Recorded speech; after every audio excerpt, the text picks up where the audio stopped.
Deceptive strength அப்படின்னு வஞ்சிக்கிற பலம். நம்மிடத்திலே அதிக பலம் இருந்தால் நாம் இறைவனை தேட மாட்டோம்.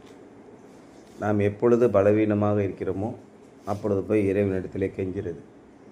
நமக்கு எல்லாம் செய்ய முடியும் அப்படின்னா என்னால் எல்லாம் முடியும், இறைவன் எனக்கு தேவையில்லை, இதெல்லாம் சாதாரண விஷயம், நம்ம செஞ்சுருவோம் அப்படின்னு செய்கிறது.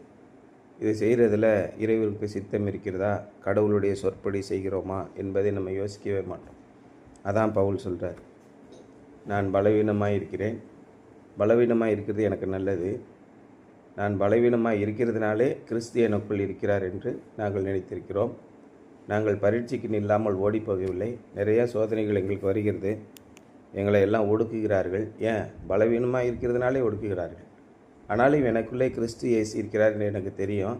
கிறிஸ்து இயேசுவினாலே அவர்கள் எல்லாரையும் விட நான் பலமுள்ளவனாக இருக்கிறேன் அப்படின்னு சொல்கிறார். 13ஆம் அதிகாரம் 3ஆம் வசனம்.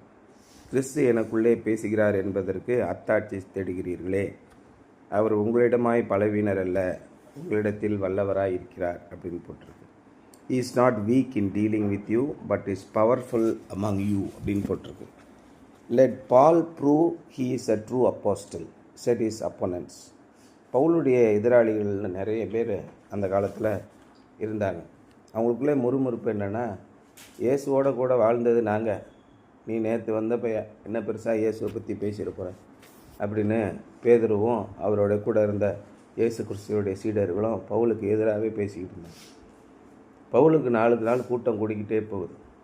பரிசுத்த ஆவியினாலே ஏவப்பட்டு அநேக அற்புதங்களை செய்கிறார். அதே நேரத்தில் தன்னை தொடர்ந்து தாழ்த்தி கொண்டே இருக்கிறார். நான் எதற்கும் லாயக்கில்லாதவன் அப்படின்னு சொல்கிறார். அதுக்கு எதிராளிகள் என்ன சொல்கிறாங்க?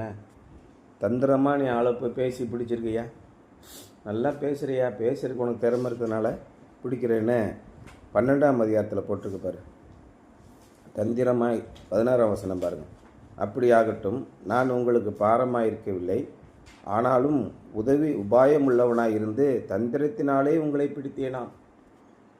மற்ற சபையிலிருந்து உதவிகளை எடுத்துகிட்டு வந்து மக்கதினியா சபைக்கும் அங்கேயும் இங்கேயும் எல்லா சபைகளிலும் உதவியை வாங்கி அடுத்த சபை கொடுக்குறார். ஏழை எளிய மக்களுக்கு இறைவனுடைய செயல்பாடு என்னமோ அதை செய்கிறார். இவனுங்கள்லாம் பரிசுத்த ஆவியை மட்டும் ஊதிக்கிட்டே போகிறாங்க. அது மட்டும் இல்லை, பவுல் ரொம்ப கண்டிக்கிறார். சபைகளில் அந்த காலத்தில் எப்படி இருந்தாங்கன்னா, பொருளாதார ஏற்றத்தாழ்வு இருக்கும். இப்போ இந்தியாவிலையும் தமிழ்நாட்டிலையும் பார்த்திங்கன்னா சாதிய ஏற்றத்தாழ்வு இருக்கும். வெளிநாடுகளில் சாதிய ஏற்றத்தாழ்வு கிடையாது, பொருளாதார ஏற்றத்தாழ்வு இருக்கும். பணக்காரெல்லாம் தனியாக உட்காந்துருப்பான். காமன் பீப்புள், லார்ட்ஸ் அப்படின்னு பிரிச்சிருக்கோம். இங்கிலாந்து, அமெரிக்கா, மற்ற ஜெர்மன், ஸ்பெயின், ஃப்ரான்ஸ், இங்கெல்லாம் காமன் பீப்புளுங்கிறது வேறு. அதே மாதிரி லார்ட்ஸ், பிரபுக்கள்னு சொல்லுவாங்க, அப்படி இருக்கிறவங்க வேறு. இந்த மாதிரி 2 பிரிவினர் பணத்தின் அடிப்படையிலே பிரித்து வச்சுருப்பாங்க.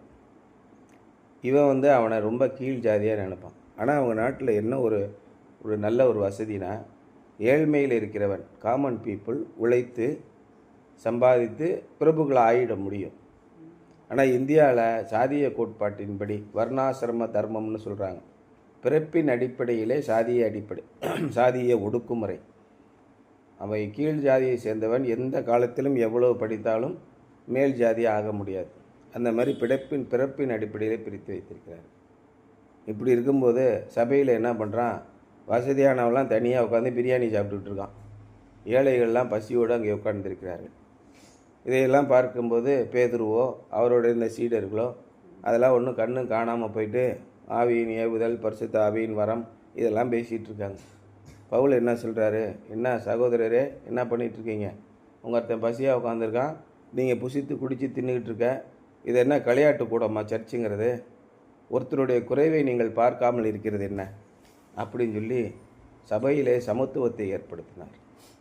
அப்படி ஏற்படுத்தி குறைவுள்ள சபைகளுக்கு வெளி சபைகளிலிருந்து ஏழை மக்களுக்கு உதவி செய்ய சொன்னார். அவங்களுக்கு தேவையான உதவிகளை செய்தார். இப்படி சமூகத்திலே சமுதாய மாற்றத்தை பவுல் கொண்டு வந்தது தான் இயேசு கிறிஸ்துவனுடைய உண்மையான பணி. இயேசு கிறிஸ்து இந்த உலகத்தில் இறைவனை நம்புங்கள், இறை ஆசீர்வாதம் உங்களுக்கு கிடைக்கும் அப்படின்னு இந்த ஆர்சி சர்ச்சில் போட்டிருப்பான் பாரு. ஒரு கையை இந்த பக்கம் தூக்கி வச்சுக்கிட்டு ஈன்னு பல்ல இழிச்சிக்கிட்டுலாம் இயேசு இல்லை. ஆமாம், இயேசு பார்த்தீங்கன்னா, இயேசுவோட புகைப்படம் பார்த்திங்கன்னா நெஞ்சை பொழந்துக்கிட்டு உள்ள ஹார்ட்டு தெரியும், அப்படியே பிரகாசமாக இருக்கும். இந்த பக்கம் கையை மேலே தூக்கிட்டு ஆசீர்வாதம் பண்ணிக்கிட்டு இருப்பார். வாயில் ஈன்னு ஒரு புன் சிரிப்போடு இருப்பார். இந்த பக்கம் ஒரு ஆட்டுக்குட்டியை அணைச்சி பிடிச்சிருப்பார். இதான் இயேசு கிறிஸ்து அப்படின்னு சொல்லி யாரோ ஒரு ஆள் வரைஞ்சி விட்டுருக்காரு. இயேசு செவில் பேத்துருவார் அவங்க சொல்கிற மாதிரி. அந்த மாதிரிலாம் நடக்கலை. சாட்டை எடுத்து என்ன பண்ணார்? வெளுன்னு வெளுத்தாரா? யாரை வெளுத்தார்? அந்த சபை நிர்வாகிகளை தான் வெளுத்தார். சபை நிர்வாகிகள் பரிசேயரும் மாயக்காரரும் பரிசேயரும் வேதபாரகரும் இவங்களாம் என்ன பண்ணாங்க? சமுதாயத்தை சீரழித்து கொண்டிருந்தார். விதவைகளின் வீடுகளை பட்சித்து கொண்டிருந்தார்கள். இருக்கிற சொத்தையெல்லாம் ஆட்டையை போட்டு தின்னுக்கிட்டு இருந்தான். அத்தனை பேரை வெளுன்னு வைத்தான். இதே சர்வம் திரும்ப வந்துச்சு. 1700 800களில் இந்த ஆர்சி சர்ச்சில் மாங்ஸ் அப்படின்னு இருந்தாங்க, சாமியார்கள். இவங்க என்ன பண்ணாங்க? கல்யாணம் பண்ணமுட்டான். ஆனால் கல்யாணம் பண்ணாமல் மடங்களில் இருந்து கொண்டு ஊரை கொள்ளையடித்து தின்னுக்கிட்டு இருந்தான். சகல அசுத்தமான காரியங்களை செய்து கொண்டிருந்தான். இவர்களை எல்லாம் இயேசு கிறிஸ்துவை போலவே பவுலும் வெளுன்னு வெளுத்தார். அதனால் இவருக்கென்று தனிப்பட்ட ஒரு கூட்டம் வந்தது. இதை பார்ப்பவர்களுக்கு அவங்களுக்கு சகிக்கலை. அதனால் நீ தந்திரமாக பேசி ஆளை பிடிக்கிற அப்படி இப்படின்னு சொன்னாங்க. ஆனால் பவுல் என்ன சொன்னார்? அப்படி இல்லை, நான் இயேசு கிறிஸ்துவின் அடிச்சுவடுகளை பின்பற்றுகிறேன். அவர் எனக்குள்ளே இருந்து பேசுகிறார், நீ இதை செய்யு, நான் அதை செய்கிறேன். அதான் சொல்கிறார், இயேசு கிறிஸ்து எனக்குள்ளே பேசுகிறார் என்பதற்கு அத்தாட்சி தேடுகிறீர்கள். எங்கேயா அவங்ககிட்ட பேசினார்? நேற்று நைட்டு வந்து பேசினாரா? எங்கே சொல்லு பார்ப்போம். எத்தனை மணிக்கு? 11 மணிக்கு வந்தாரா? எங்கே கேமராவில் காட்டு பார்ப்போம், சிசிடிவியில் இயேசு வந்ததை நான் பார்க்குறேன் அப்படின்னு நக்கல் நையாண்டியமாக பேசுகிறாங்க.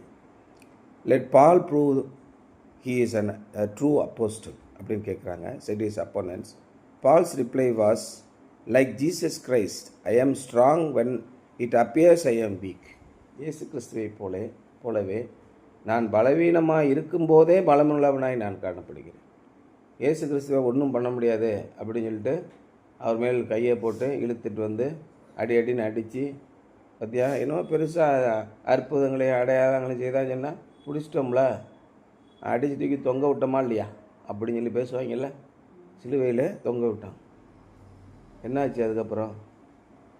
இதையெல்லாம் நான் செய்கிறதுக்காக தான் இங்கே வந்தேன், நீ சும்மாறா அப்படின்னு பேதுருட்ட சொல்கிறார். அவன் கத்தியை எடுத்து சண்டைக்கு போகிறான். ஒருத்தனை காதோடு வெட்டிவிட்டான். முட்டாத்தனமாக பேசாதையா, இதுக்கு முன்னாடி நான் தப்பிச்சு போகலையா? அவன் என்னை பிடிக்கணும்னு நினைக்கும் போது அப்படியே அவர்கள் கண்ணிலிருந்து மறைஞ்சு போகலையா? இப்போ நான் சொன்னேன்னா கூட 12 லேஜியன் 12 சேனைகளுக்கு அதிகமானவர்களை கொண்டு வந்து இவனுக்கெல்லாம் தர்சாக்கி போட்டுருவேன் 5 நிமிஷத்தில். எனக்கு வல்லமை உண்டு நினைக்கிறாயா இல்லையா? என் கூட தான் நான் 3 வருஷம் வந்தேன். ஏன் நான் அமைதியாக போகிறேன்?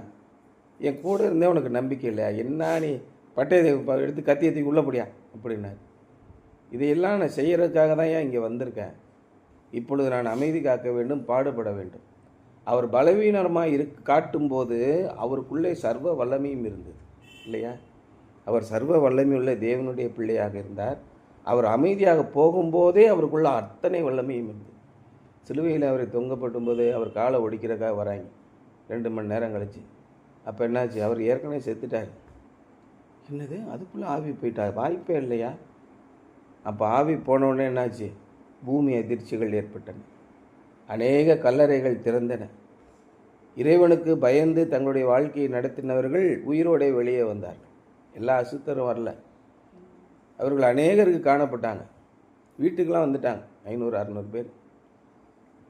அதுக்கப்புறம் 45 நாட்கள் அளவும் 40 நாள் அளவும் இவங்களோட சுற்றி திரிந்தார். சாப்பிட்டுக்கிட்டு இருந்தார், பேசிகிட்டு இருந்தார், மற்ற எல்லாருடைய வீடுகளுக்கு போய்கிட்டு இருந்தார். கிட்டத்தட்ட 5000 பேருக்கு மேற்பட்டவர்களுக்கு அவர் காட்சி அளித்தார். எல்லாரும் அவரை பார்த்தார்கள். அவர்களில் சிலர் இன்னமும் உயிரோடு இருக்கிறார்கள் என்று 100 வருஷத்துக்கு அப்புறம் சொல்கிறார். அப்பேற்பட்ட அதிசயங்களை செய்தார். ஒன்றுமே பண்ண முடியல அவங்களால. அவர் பலவீனமாக இருந்தபோது அவருக்குள்ளே அத்தனை வல்லமை இருந்தது. அவரை போலவே நானும் பலவீனமாக இருக்கிற மாதிரி உங்களுக்கு தெரியும், உள்ள எல்லா வல்லமையும் எனக்கு இருக்கு. அவர் என்ன சொல்கிறாரோ அதை நான் செய்ய போகிறேன். கிறிஸ்டியனுக்குள்ளே இருந்து பேசுகிறாரியா? என்ன சொல்கிறாரு? இன்றைக்கி நைட்டு நீ ஜெயிலில் தான் உன்னை போட போகிறாங்க. சரி, நான் ஜெயிலுக்கு போகிறேன். சோதனைக்கு நாங்கள் எதிர்த்து நிற்கிறவர்கள் அல்ல அப்படி சொல்கிறார்கள். பரீட்சைக்கு நாங்கள் நில்லாதவர்கள் என்பதை உங்களுக்கு தெரியும். எது வந்தாலும் நாங்கள் சகிச்சுக்குவோம். கப்பலில் போனோம், திடீர்னு புயல் வந்துச்சு. இல்லை நீ போப்பா, நான் உங்கள் கூட இருக்கிறவங்க ஒரு ஆள் உயிரை கூட நான் போக விட மாட்டேன், உங்க கூட தான் இருப்பேன் அப்படின்னு ஆண்டவர் சொல்கிறாரு. அப்போ என்ன செய்கிறான் அந்த படை வீரன்? இவனுங்களமா தப்பி விட்டானா நமக்கு பிரச்சனை ஆகிடும், இங்கே இருக்கிற கைதிகள்லாம் தலையை வெட்டி கொன்றுவோண்டா அப்படின்னு சொல்லி சொல்கிறான். அப்போ என்ன சொல்கிறான்? இப்படிலாம் கிடையாது. ஒரு ஆள் கூட சாக மாட்டான், ஒரு ஆள் கூட தப்பி போக மாட்டான். என்னுடைய ஆண்டவர் இந்த இரவு என்னோட பேசினார், எல்லாத்தையும் உங்கள்கிட்ட பொறுப்பாக ஒப்படைக்க வேண்டிய என்னுடைய பொறுப்பு, யாரையும் கொள்ளாதீங்க அப்படின்னு தீர்க்க தரிசனமாக சொல்கிறார். அவன் பார்க்குறான், என்னடா அவன் மெண்டல் பயலாக இருப்பானா இப்படி சொல்கிறான். யார் அவன்? சார் அவர் மிகப்பெரிய போதகர் சார், அநேக அற்புதங்களை செஞ்சுருக்காரு, அவர் சொன்னபடி இருக்கும். அப்படியா? சரி, இப்போ கொள்ளாதீங்கப்பா. கடைசியில் பார்த்தா எல்லாரையும் கரை சேர்ந்தார்கள். எல்லா கைதிகளையும் அவர்கிட்ட ஒப்படைக்கிறான். பார்த்தீங்களா, ஆண்டவர் என்கிட்ட சொன்னதை நான் செஞ்சுட்டேன், அதனால் நீங்கள் கவலைப்படாதீங்க. அந்த படைத்தளபதியும் இறைவனை ஏற்றுக்கொள்கிறார் இல்லையா? இப்படிங்க இப்பேற்பட்ட காரியங்களை முன்னறிவிக்கிறீங்க. ஆனால் இவன் எதிராளிகள் என்ன சொல்கிறான்? நல்லா தந்திரமாக பேசி தலையை தடவி கிறிஸ்டியனாக மாற்றிட்டேல அப்படின்னு சொல்லி சொல்கிறான். Like Jesus Christ, I am strong when it appears I am week. On the cross Jesus Christ manifested weakness. சிலுவையிலே அவர் ஒன்றுக்குமே பயனில்லா, என் பிதாவே, என் ஆண்டவரே, அப்பா ஏன் என்னை கைவிட்டீங்கன்னு சொல்லி கதரும் நிலைக்கு வருகிறார். ஏன்னா அவர் ஒன்றும் செய்யக்கூடாது என்பது கட்டளை. உன்னுடைய வல்லமை எதையும் நீ பயன்படுத்தக்கூடாது. சிலுவையின் மரண பரியந்தம் தன்னை தாழ்த்தினார் இருக்கு. அப்போ ரொம்ப பலவீனமாக சாதாரண எளிய மக்கள் கூட காரி துப்பும் அளவுக்கு ஒன்றும் செய்ய முடியாத நிலைமைக்கு தன்னை தாழ்த்தினார். ஆனால் on the cross Jesus Christ manifested weakness, but the cross is still the power of God. இன்றைக்கும் அந்த சிலுவையை நோக்கி பார்க்கிற அத்தனை பேரும் ரட்சிக்கப்படுவார்கள். சிலுவையை நோக்கி பார்க்கிற அத்தனை பேருக்கும் வல்லமை உண்டு. அப்பேற்பட்ட வல்லமை உருவாக்கினார். By the standards of the world, both Jesus Christ and Paul were weak, but by the standards of the Lord, they were strong. இயேசு கிறிஸ்துவையும் பவுலையும் இந்த உலக பிரகாரமாக பார்த்தா ரொம்ப பலவீனமானவர்கள். யார் வேணால் அடிக்கலாம், யார் வேணால் ஜெயிலில் போடலாம், யார் வேணால் காரி துப்பலாம், யார் வேணால் என்ன செய்யலாம். ஆனால் உள்ளபடியே இன்றைக்கி பவுலின் பேரை சொல்லாத வார்த்தை வாயே இல்லை உலகத்தில். அந்த அளவுக்கு இயேசு கிறிஸ்துவின் பேரை சொல்லாத வாயே இல்லை. அப்பேற்பட்ட ஒரு வாழ்க்கையை ரெண்டு பேருக்கும் பிதாவாகிய தேவன் கொடுத்திருக்கிறார். மிகப்பெரிய வல்லமையான போதகர்கள். செயின்ட் பால்ஸ் சர்ச் அப்படின்னு மட்டும் கிட்டத்தட்ட 1000 சர்ச் இருக்கு உலகத்தில். ஜீசஸ் சர்ச்னு கூட இல்லை. அப்பேற்பட்ட வல்லமையை, மகிமையை தேவன் உங்களுக்கு கொடுக்க காத்திருக்கிறார். நம்ம நினச்சிட்ருக்கோம் நான் எல்லாத்தையும் செஞ்சிருவேன் அப்படின்னு சொன்னான்னா, அகந்தி உள்ளவர்களுக்கு தேவன் எதிர்த்து நிற்கிறார், பெருமை உள்ளவர்களுக்கு தேவன் எதிர்த்து நிற்கிறார். நாம் பலவீனம் உள்ளவர்கள் என்று எப்பொழுது இறைவனை தொடர்ந்து பற்றி கொள்கிறோமோ அப்பொழுது நம்மை சுற்றி இருக்கிறவர்கள் பார்க்க ஆச்சரியப்படும் அளவுக்கு தேவன் நம்மளை உயர்த்துகிறார். அவர் என்ன சொல்கிறார்? மினிமமாக கரெக்டாக பார்த்துக்கணும். விபாசாரம் செய்யாதீர்கள், வேசித்தனம் செய்யாதீர்கள், விக்கிரக ஆராதனை செய்யாதீர்கள். என்னுடைய பெருமையை நான் வேறு யாருக்கும் கொடுக்க மாட்டேன். நேற்று ஆயுத பூஜை நடந்ததா? ஆயுதத்தெல்லாம் போய் கும்பிட்டுக்கிட்டு தான் என்ன அர்த்தம்? விக்கிரக ஆராதனை செய்கிறீர்கள். இறைவன் நமக்கு தொழில் கொடுத்திருக்கிறார். இறைவன் நமக்கு தொழில் கருவிகளை கொடுத்திருக்கிறார். நாம் இறைவனை கும்பிட வேண்டுமா, அவர் கொடுத்த கருவிகளை கும்பிட வேண்டுமா? இதான் ரொம்ப முக்கியம். இந்த இடத்திலே தான் வழி விலகி போகிறோம். அப்போ நம்ம எச்சரிக்கையாக இருக்கணும். இதை வர உன்னிப்பாக பார்க்கிறார். இறைவனுக்கு பிடிக்காத 2 காரியங்கள் இதுதான். இதை மட்டும் நாம் செய்துவிடவே கூடாது நம்ம வாழ்க்கையில். எந்த விக்கிரகத்தையும் நீங்கள் வணங்கக்கூடாது. அது தொழில் கருவியாக இருந்தாலும் சரி, காராக இருந்தாலும் சரி. இப்போ வண்டி எடுக்கும்போது என்ன பண்ணுறான்? ஸ்டேரிங்கை தொட்டு கும்பிடுவான், தொட்டு கும்பிட்டுட்டு வண்டியை எடுப்பான். இறைவனை வழிபடுவதற்கு பதிலாக இறைவனுக்கு மாற்றாக இன்னொன்றை நீங்கள் வழிபட்டால் அது விக்கிரகாராதனை. ஒரு சிலையை வச்சு அதுக்கு தூபம் காட்டி அந்த மலானா செய்கிறது இல்லைங்க, அது விக்கிரக வழிபாடு இல்லை. இறைவனை விட உங்களுக்கு படிப்பு முக்கியமா? அது உங்களுக்கு விக்கிரகமாக மாறும். இறைவனை விட உங்களுக்கு தொழில் முக்கியமா? அது உங்களுக்கு விக்கிரகமாக மாறும். தொழில் சம்பாதிச்சு நான் செஞ்சு நிறைய காசு சம்பாதிச்சு பிடுங்கி போடுவேன்னு சொல்லி பணம் சம்பாதிப்பதில் நீங்கள் போனீங்கன்னா நிச்சயமாக அழிவீர்கள். முதலாவது தேவனுடைய ராஜ்யத்தையும் அவருடைய நீதியும் திடுங்கள். Then these shall be added. இதெல்லாம் என்னது? ஒரு இன்சூரன்ஸ் வாங்கினீங்கன்னா அதுக்கு பதிலாக ஆட் ஆன் பெனிஃபிட்ஸ்ன்னு கிடைக்கும். ஆட் ஆன் பெனிஃபிட்ஸ் என்ன கிடைக்கும்? ஜியோ கார்டு வாங்கினீங்கன்னா நெட்டு கார்டு வாங்கினா என்ன? Netflix add on, Sun Next add ஆனா, இதெல்லாம் ஆட் ஆன் பெனிஃபிட்ஸ். அது மாதிரி முதலாவது நீங்கள் என்ன தேட வேண்டும்?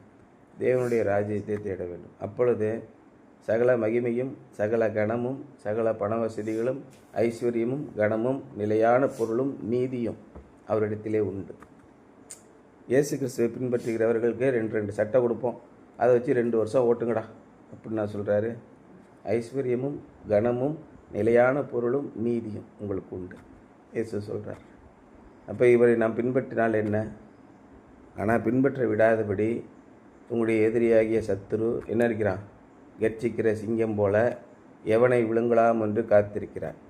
அது சரிதான் சார், நீங்கள் சொல்கிறதெல்லாம் கேட்டேன். பைபிள் நம்ம படிக்கணும், டைம் பைபிள் படிக்கணும். ஆனால் நம்ம ஏன் இதில் என்ன எல்லாரோடையும் சேர்ந்து நம்ம சாமி கும்பிட்டு போகிறோம், இது என்ன தப்பு இருக்குது? அதான் மனசுக்கு அவங்களாம் சந்தோஷமாக நம்மளும் சாமி கும்பிடுவாங்க வாங்க, அப்படி செய்யக்கூடாது. அடுத்தவர்களை வம்பும் பண்ணக்கூடாது. நீ இதெல்லாம் செய்யக்கூடாது. என்கிட்ட ஒருத்தர் பாஸ்டர் சொன்னார், டெய்லி உங்கள் ஆஃபீஸில் காலையில் ஜெப கூட்டம் நடத்துங்க அப்படின்னு. நீ போய் நடத்தியா? போயா? சமுதாயத்தில் சொல்கிறது மட்டும்தான் என்னுடைய வேலை. இப்போ உங்களுக்கெல்லாம் நான் சொல்லிக் கொடுக்குறேன், இது மாதிரி செய்யுங்க, நீங்கள் ஆண்டவருடைய வசனத்தை பின்பற்றுங்க, நீ கண்டினியூ அப்படின்னு நீங்கள் உட்காந்துருந்தீங்கன்னா என்னுடைய வேலை சொல்கிறது மட்டும்தான். நீ போய் அறிவி, அவ்வளோதான். என்னுடைய வேலையை நான் செய்யணும். கேட்பதும் கேட்காமல் இருப்பதும் வாழ்க்கையை திருத்திக் கொள்வதும் ஆண்டவருடைய ஆசீர்வாதத்தை பெறுவதும் பிள்ளைகளாக இருந்தாலும் சரி அடுத்தவங்களாக இருந்தாலும் சரி அவங்களுடைய கடமை. அது தேவனுக்கும் அவர்களுக்கும் உரிய தொடர்பு. அதுதான் பவுலும் இங்கே செய்கிறார். எனக்குள்ளே கிறிஸ்து பேசுகிறார், அவர் என்ன சொல்கிறாரோ அதை நான் செஞ்சுட்டு போகிறேன். என்னை ஜெயிலில் போட்டாங்கனாலும் நான் அவங்க கூட இருக்கேன் ஏங்கிறாரு. நீ அங்கே போய் சொல்லுங்கிறாரு. நீங்கள் என்னை திட்டினாலும் திட்டிட்டு போகிறான் விடியான்னு சொல்லி சொல்கிறாரு. நான் பாட்டு இந்த பக்கம் வந்துட்டேன் அப்படிங்கிறார். A pastor friend of mine now in heaven had a quiet manner of delivery in the pulpit and a similar approach in his personal ministry. என்னுடைய ஃப்ரெண்டு ஒரு பாஸ்டர் இருந்தார், இப்போ பரலோகத்தில் இருக்கார், போயிட்டார், இறந்து போயிட்டார். ஆனால் அவர் தன்னுடைய ஊழியத்திலையும் தன்னுடைய பர்சனல் வாழ்க்கையிலும் அவர் எப்படி இருப்பார்னா, அமைதியாக சொல்ல, ஆண்டவர் பக்கமாக நீங்கள் திரும்புங்கள், தேவன் உங்களை ரட்சிப்பார், உங்களுடைய பாவ வழிகளை விட்டு நீங்கள் மனம் திரும்புங்கள், இப்படி சொல்லுவார். ஆனால் நம்ம அண்ணன் என்ன சொல்லுவார்? தேவன் உங்களை அழைத்து போடுவார், அவர் உங்களை கட்டி போடுவார், காசு விடு அப்படின்னு பிரசங்கம் பண்ணுறாரு. ஒருத்தர் ஒரு விதமாக பேசுவாங்க, இவர் ரொம்ப அமைதியாக பேசுவார் அண்ணன் சொல்கிறார். After hearing him deliver a sermon, a visitor said, I kept waiting for him to start preaching. She was accustomed to hearing a loud preacher who generated more heat than light.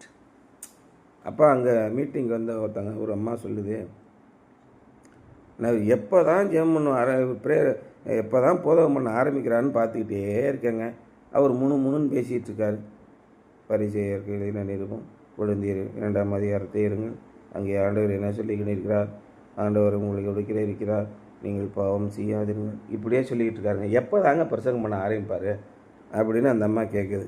ஏன்னா அந்த அம்மாவுக்கு எது பழக்கம்? மோகன் C ராசரஸ் அண்ணன் கூட்டத்துக்கு போகிறது தான் பழக்கம். அப்படின்னு சொல்லி பேசிக்கிட்டே இருந்து, என்னங்க நல்லா சத்தமாக பிரச்சனை பண்ணுவாங்க, இந்த ஆளுக்கு முணுங்கிறாரு அப்படின்னு சொல்லி சொல்கிறாங்க. அங்கே என்ன நடக்கும்? உடல் பிரகாரமான உற்சாகம் நடக்கும். முழு இரவு ஜெபத்தில் என்ன பண்ணுவாங்க? ஆராதனை, கைகளை அசைத்து பாடுவோமா? ஆராதனை, சத்தமாக பாடுவோமா? ஆராதனை, இரு கரங்களையும் தூக்கி பாடுவோமா? இப்படியே சொல்லிக்கிட்டே இருப்பான். எதுக்கு? உடல் ரீதியான உற்சாகத்தை கிளப்பி விடுறது. அப்புறம் நம்ம நடனத்தோடு ஆண்டவரை ஸ்தோத்தரிப்போமா அப்படின்னு குதிச்சு நைட்டு பூரா கத்துறது. இவையெல்லாம் உடல் பிரகாரமான உற்சாகத்தை உங்களுக்கு கொடுக்கும். அதான் என்ன சொல்கிறாரு? Who generated more heat than light. தேவனுடைய வெளிச்சத்தை பிரகாசத்தை உங்களிடத்தில் தருவதற்கு பதிலாக உடல் பிரகாரமான உற்சாகத்தை கொடுக்கிறார்கள். But my friend built a strong church because he knew the true standards for ministry. தேவனுடைய ஊழியம் அவர் கூக்குரலிடாதவரும் அவருடைய குரல் எங்கேயும் கேட்கப்படவில்லை அப்படின்னு தான் பைபிளில் போட்டிருக்கு. இயேசு கிறிஸ்து எங்கேயும் போய் அப்படிலாம் சொல்லலை, கேள்விகளை கேட்டார். அப்படியா? ஞாயிற்றுக்கிழமை ஒருத்தன் கீழே கால் அடிபட்டு விழுந்தானா அவனை கூட்டு போய் ஆஸ்பத்திரியில் சேர்க்கக்கூடாதா? சரிப்பா, நீ சொல்கிறபடியே நான் கேட்குறேன், ஓகே. அவன் நொண்டியாகவே படுத்து கிடக்கட்டும், திங்கக்கிழமை காலையில் அவனை தூக்கி கொண்டே ஆஸ்பத்திரியில் சேர்த்துக்குருவோம். உங்கள் வீட்டில் ஒரு மாடு குளிக்கல்ல விழுந்துருச்சு, தூக்குவியா தூக்க மாட்டியா? தூக்குவோங்க. ஏங்க மாட்டை தூக்குறீங்க, மனுஷனை தூக்கக்கூடாதா? அது என்ன ஞாயிற்றுக்கிழமை பெருசாக பிடுங்குது அப்படின்னு இயேசு கேட்டார். இவனை சும்மா விடக்கூடாது, இவனை மண்டையாக பழக்கணும் அப்படின்னு நானும். அப்போ உங்களுடைய பாரம்பரியங்களினாலே தேவ வசனத்தை அவமாக்குகிறீர்கள். அதுதான் இயேசு கேட்டார். பெரியார் எங்கன்னா சத்தமாக போட்டு பேசி கேள்விப்பட்டிருக்கீங்களா? அமைதியாக பேசி, எப்பா நான் சொன்னாலும் சரி, இல்லை நான் இப்படி தான் நடக்கிறேன் சரி, என்னையை பார்த்து நீ நடக்கணும்னு அவசியம் கிடையாது. நான் சொல்கிறேன், நீ சிந்திச்சு பாரு. நல்லது கெட்டதுன்னு நான் சொல்கிறத உன் மனசில் போட்டு சிந்திச்சு பாரு. பயனுள்ளதாக இருந்தால் எடுத்துக்க, பயன் இல்லைன்னா விட்டுரு. அதெல்லாம் நீ போட்டு நான் சொல்கிறேன்றதுக்காக நீ மாறாதப்பா. அதான்ப்பா பகுத்தறிவு, உட்காந்து யோசனை பண்ணி பாரு, இதெல்லாம் செய்யலாமா அப்படின்னு இயேசு கிறிஸ்துவ அதான் சொன்னார். பகுத்தறிந்து பாருங்கள். ஒரு மாட்டை தூக்கி குழிக்குள்ள விழுந்தால் தூக்கலாம், ஆனால் ஒரு மனுஷன் அடிபட்டு இருந்தால் அது ஓய்வு நாள்னு தூக்கக்கூடாதா? என்னடா உங்களுடைய பிராமணிய தத்துவம்னார். யூதர்கள் அதைத்தான் செய்தாங்க. யூத மார்க்கத்தை சேர்ந்தவர்கள் இறைவனிடத்திலே மிகுந்த பக்தி வைராக்கியம் உள்ளவர்களாக இருந்து சமுதாயத்தை நாசம் பண்ணினார்கள். இன்றைக்கி இந்தியாவிலேயும் அதுதான் நடக்குது. பிராமணிய கோட்பாடுகளை யாரெல்லாம் பின்பற்றுகிறார்கள், பிராமணிய கோட்பாடுகள் பிடிக்காமல் பிராமண மதத்திலேருந்து நிறைய பேர் வெளியில் வந்துட்டாங்க. என்னடா மானங்கட்ட பொழப்பாக இருக்குது அப்படின்னு சொல்லிட்டு நிறைய பேர் பின்னாடி வெளியில் வந்துட்டாங்க. அவர்கள்லாம் இந்த நம்ம சமாரியர்கள் மாதிரி குட் சமாரிட்டன். பிராமணிய மதத்திலேருந்து பிராமண சாதியே வேணாயா. எவ்வளோ நற்குணங்களை இப்போ கலைஞர்லாம் பிராமணர்களுக்குன்னு ஏகப்பட்ட நல்ல காரியங்களை செய்தார். முதல் பட்டதாரிகளுக்கு பணம் இல்லாமல் படிக்கலாம் அப்படின்னு சொல்லி குடும்பத்திலே முதல் பட்டதாரிக்கு உதவி செய்தார். அதில் நிறைய பிராமணர்கள் வந்து உதவி பெற்றாங்க. அவங்களாம் என்ன சொன்னாங்க, என்னங்க இத்தனை வருஷம் நாங்கள் பிராமணர்கள்னு பேர் இருந்து ஒரு உதவியும் எந்த அரசாங்கமும் செய்யலை, எங்களுக்காக உதவி செய்திருக்கிற அவரே திட்டிக்கிட்டு இருக்கான். அப்படி நிறைய பிராமணிகள் பிராமண கோட்பாடை விட்டு பிராமணியத்தை விட்டு வெளியில் வந்துட்டாங்க. ரொம்ப பின்தங்கிய கொள்கைங்க, அதெல்லாம் வேணாம். ஆனால் அதை விட்டுவிட்டு இவன் தாழ்ந்த ஜாதி என்று எவனை பிராமணியம் ஒதுக்கி வைத்ததோ இவன் தூக்கி பிடிச்சிட்டு இருக்கான். ஆமாம்மா நாங்கள் தாழ்ந்த ஜாதி தான், அவன் சொல்கிறது கரெக்டு தான், நான் கக்கூஸ் கழுவுறதா லாய்க்கி, அவன் விட்டு கக்கூஸை போய் நான் கழுவிக்கிட்டு இருக்கேன் அப்படிங்கிறான். ஏன் கக்கூஸ் கழுவுற என்னையா தப்பு, நம்மளாம் கழுவலையா? அப்படின்னா அவன் என்ன சொல்கிறான், நீ கக்கூஸ் மட்டும்தான் கழுவணும், நீ படிக்கக்கூடாது அப்படிங்கிற. ஏன் படிக்கக்கூடாதுன்னு பெரியார் கேட்டார். இயேசு சொன்னார், ஏன் அவங்கள ஒதுக்கி வைக்கிறேன்னு கேட்டார். சமாரியர்களிடத்துல ஏன் பேசக்கூடாதுன்னு கேட்டார். ஏம்மா பேசக்கூடாது? உன்னிடத்திலே பேசுகிறவர் யார் என்று தெரிந்திருந்தால் நீயே அவரிடத்திலே வந்து தண்ணீரை கேட்டிருப்பாய், ஜீவ தண்ணீரை கேட்டிருப்பாய், அவரும் அதை உனக்கு கொடுத்திருப்பார். அப்போ இறைவன் எல்லாவற்றுக்கும் பொதுவானவன். ஆடு மாடுகளுக்கும் கூப்பிடுகிற காக்கை குஞ்சுகளுக்கும், அதான் தமிழில் சொல்கிறாங்க, என்ன சொல்கிறாங்க, பகுத்துண்டு பல்லுயிர் ஓம்புதல். எல்லா உயிர்களுக்கும் பூமி சமமானது. வெறி பிடிச்ச நாயெல்லாம் பிடிச்சி கொண்டு விடணும். அப்போ நாய்கள், தெரு நாய்கள் அத்தனையும் கொன்று விட வேண்டும். மகா மடையர்களின் தேசம் இது. மொத்தம் 1,00,000 நாய் இருக்குன்னு வச்சுக்கோம். ஒரு 50 நாய் வெறி பிடிச்ச நாய் அதில் இருக்க தான் செய்யும். 1,00,000 சிங்கம் இருந்துச்சுன்னா ஒரு 50 சிங்கம் வெறி பிடிச்ச சிங்கம். 1,00,000 மனிதர்கள் இருந்தால் 50 பேர் வெறி கொண்டா நாய்களாக இருக்கானுங்களா இல்லையா? சமுதாயத்தை சீரழிக்கக்கூடிய மனிதர்கள் இருக்கிறாங்களா இல்லையா? ஒரு 50 பேர், 5%ன்னு வச்சுக்குவோம், இல்லை ஒரு 0.5%. 1,00,000 பேரில் 5%, 50 பேர்னால் ஒரு 0.5% வச்சுக்குவோம். அதுக்காக உலகத்தில் இருக்க மனித குலத்தையே காலி பண்ணி விடுவோமா? அதான் ஜெனரலைசேஷன்னு பேர். ஆண்கள் எல்லாம் ரொம்ப மோசமானவங்க அப்படின்னு பெண்கள் சொல்லுவதும், பெண்கள் எல்லாம் ரொம்ப கேடுகட்டவர்கள் என்று ஆண்கள் சொல்லுவதும் ஒரு குறிப்பிட்ட வயசில் நடக்கும். அப்புறம் தான் புரிஞ்சுக்குவோம், ஏன் உங்கள் ஆத்தா அம்மா பொண்ணுக்கு கிடையாதா அப்படின்னு கேட்டோம்னா நம்மளை வந்து அப்படியே ஒரு மாதிரி பார்ப்பான். இதெல்லாம் சரிப்பிட்டு வர மாட்டான் அப்படிமா. பெரியார் வந்து பெண்களுக்கு நிறைய விடுதலையை கொடுத்தவொடனே இவன் சரியில்லையா, அவன் பொட்டை பையன், பொறுக்கி பையன் அப்படின்லாம் கேவலமாக பேசினாங்க, எல்லாமே செய்கிறாங்க. அப்போ இயேசு கிறிஸ்துவும் அதே மாதிரி என்ன பண்ணான், இவன் சரியில்லையா அப்படின்னு சொல்லி இயேசு கிறிஸ்துவை பற்றி தாறுமாறானவைகளை பேசினார்கள். பவுலை பற்றியும் தாறுமாறானவைகளை பேசினார்கள். கல்யாணம் ஆகாமல் ஊர் சுற்றிட்டு இருக்கான், நாங்கள் என்ன எங்கள் குடும்பம்லாம் இல்லையா அப்படின்னு பேதுரு சொன்னான். உடனே பேதுருவை பற்றி இவர் சொன்னார், எனக்கும் மனைவியாகிய ஒரு சகோதரியரை கூட்டி கொண்டு எனக்கு ஊரெல்லாம் திரியறக்கு எனக்கு ஜவுரி இருக்கியா ஆண்டவர் எனக்கு அனுபவித்திருக்கிறார். எனக்கு வேணால் பர்சனலாக எனக்கு வேணால் முடிவு பண்ணியிருக்கேன், அதனால் நான் இப்படி இருக்கேன். உனக்கு வேணால் போய் கூட்டிகிட்டு போ, எனக்கு என்ன வேணாம் நான் சொல்கிறேன்.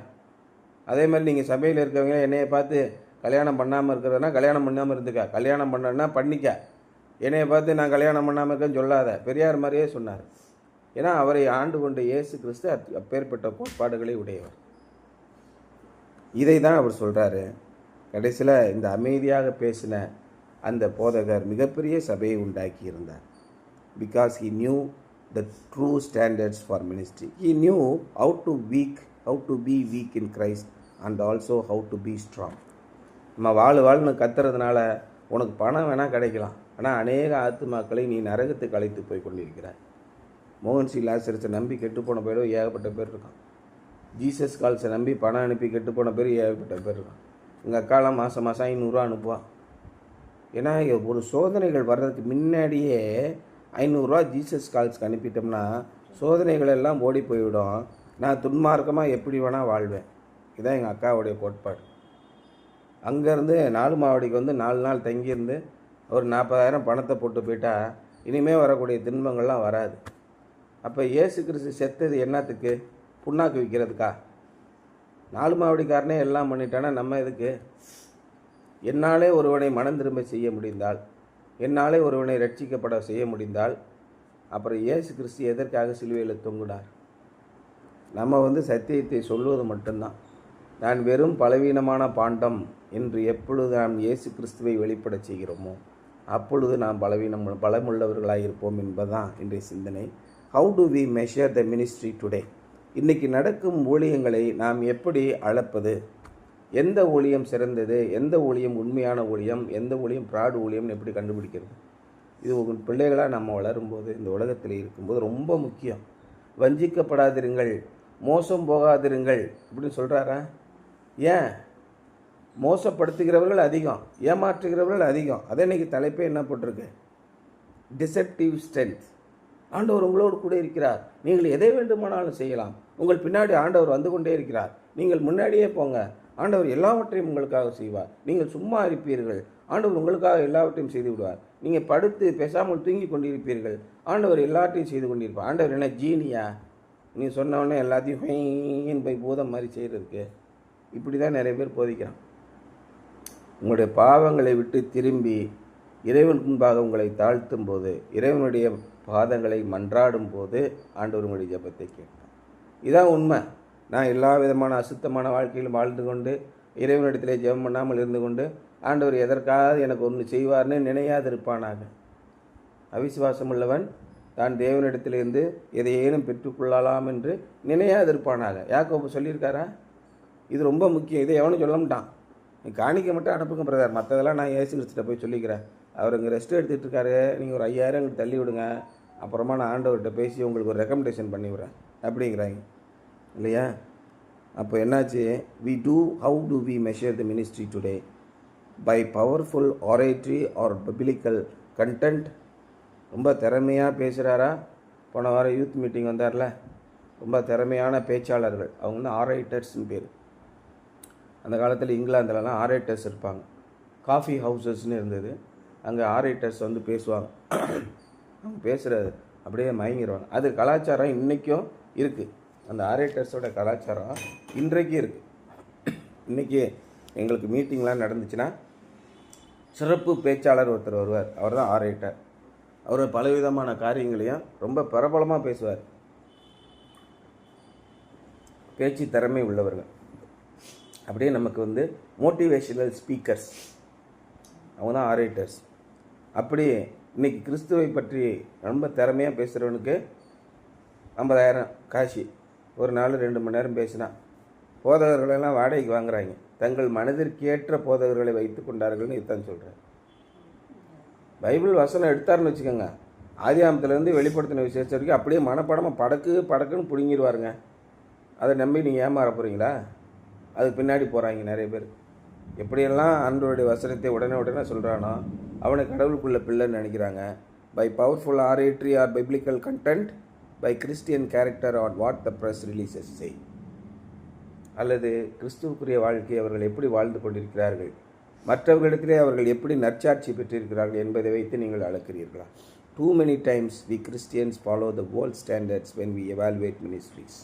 இந்த ஊழியங்களை நாம் மதிப்பீடு செய்யும்போது நாம் இந்த உலகத்தின் பார்வையிலே அவர்கள் பார்க்கிறோம்.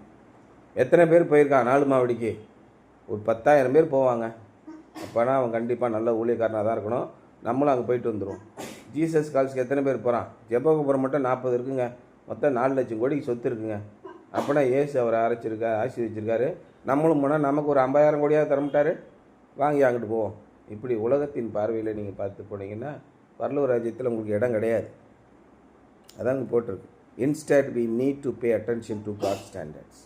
இறைவனுடைய தகுதிகளுக்கு, தராதரங்களுக்கு நம்முடைய கவனத்தை செலுத்த வேண்டும். அதான் பலவீனம். நீங்கள் பலம் உள்ளவர்களாக இருந்தால் இந்த உலகத்திலே பலமுள்ள ஊழியர்களை தேடி ஓடுகிறீர்களா?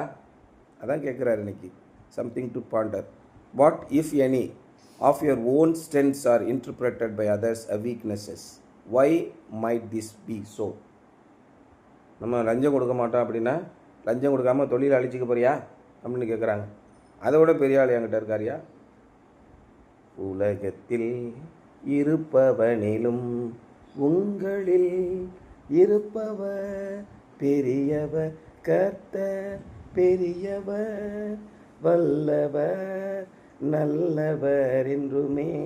அதான உண்மை. இதை விசுவாசிக்கிறாயா? ஆம், விசுவாசிக்கிறேன் ஆண்டவரே. அப்படி சொல்லும்போது ஆண்டவர் மிகப்பெரிய அதிசயங்களை தருவார் என்பதுதான் என்னுடைய சிந்தனை. சரியா?